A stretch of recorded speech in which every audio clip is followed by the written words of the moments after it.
Biblioteca.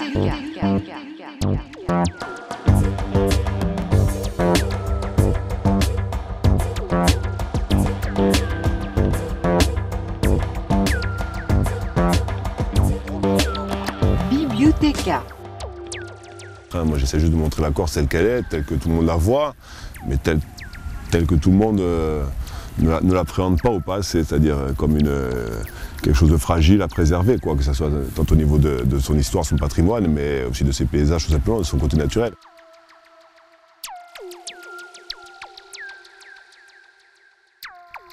Moi, c'est vrai que l'ensemble de mon travail, de ce que je fais, c'est vrai que c'est beaucoup axé sur les paysages, revisités plutôt. Voilà.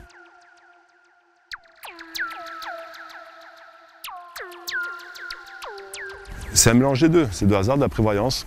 Par exemple, il y a certaines scènes que, à chaque fois en passant en voiture ou à pied, je me dis putain, faut que je m'arrête, faut que j'apprenne parce que sinon je vais m'en vouloir. Et des fois après ça passe les saisons, et là c'est merde, j'ai toujours pas fait la photo. Et parfois, des fois je me dis bon, je m'arrête, il faut que j'y aille maintenant, il faut que j'en ai le cœur net. Je m'arrête, je vais faire ce qu'il faut faire, aller dans un champ, un machin. Et des fois on peut pas la faire la photo qu'on a en tête. Ça arrive, mais moi je suis libéré. Je ne peux pas la faire, je sais que je ne peux pas la faire. Je râle plus quand je vais me manquer un truc sympa de saison, je sais pas, un arbre fleuri d'une telle manière, et alors qu'on sait que la semaine d'après, il ne sera plus. Voilà, ça peut être embêtant. Ça peut être embêtant.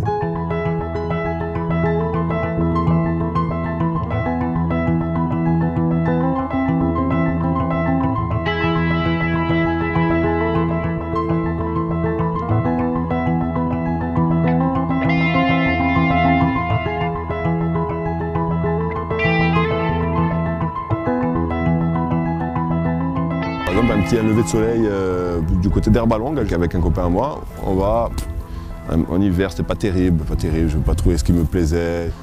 Mon copain me dit, mais là, c'est joli ça quand même, les barques, les machins, je sais pas.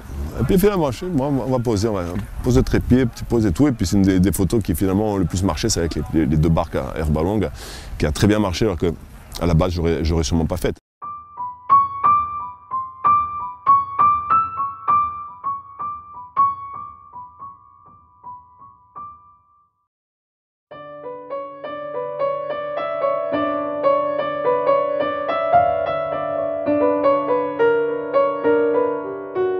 Sur le port de Bastia, avec mon sac à dos en trépied. C'est 7h du matin, 6h du matin, je ne sais pas quelle était. À un moment donné, je vois le soleil qui se prépare et je vois les nuages qui s'enflamment en fait. Et ils deviennent rouges pétants. Et ça, je commence à partir en courant pour absolument trouver un point de vue qui fonctionne avec le truc. Bon, ça a donné une photo qui est sortie dans le livre. Mais voilà, si des fois vous trouvez des gens un peu dingues avec un appareil photo ou un trépied, c'est normal. Ils cherchent toujours la bonne lumière. Et la lumière fait une grande partie de la photo.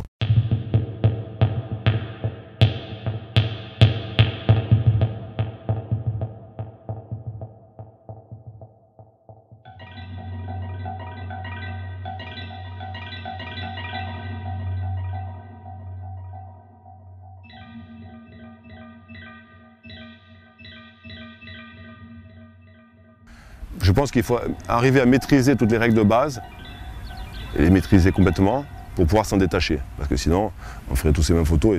Voilà. Tout c'est d'arriver à s'en détacher tout en les maîtrisant et de savoir ce qu'on veut. Donc c'est plus philosophique là, comme réflexion, je pense. J'y réfléchis en même temps. Mais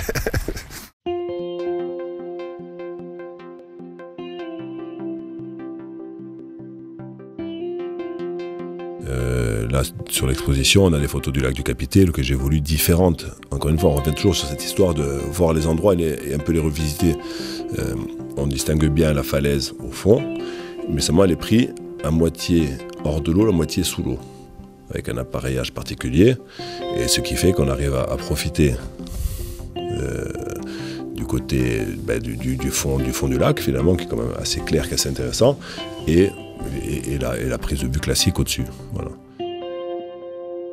Les gens étaient contents, étaient ravis de voir ce bouquin avec ces photos parce que ce sont des endroits où ils ne sont jamais allés. Tous ces lacs de haute montagne où les montagnes sont... Bon, l'accès en Corse n'est pas super facile, quoi.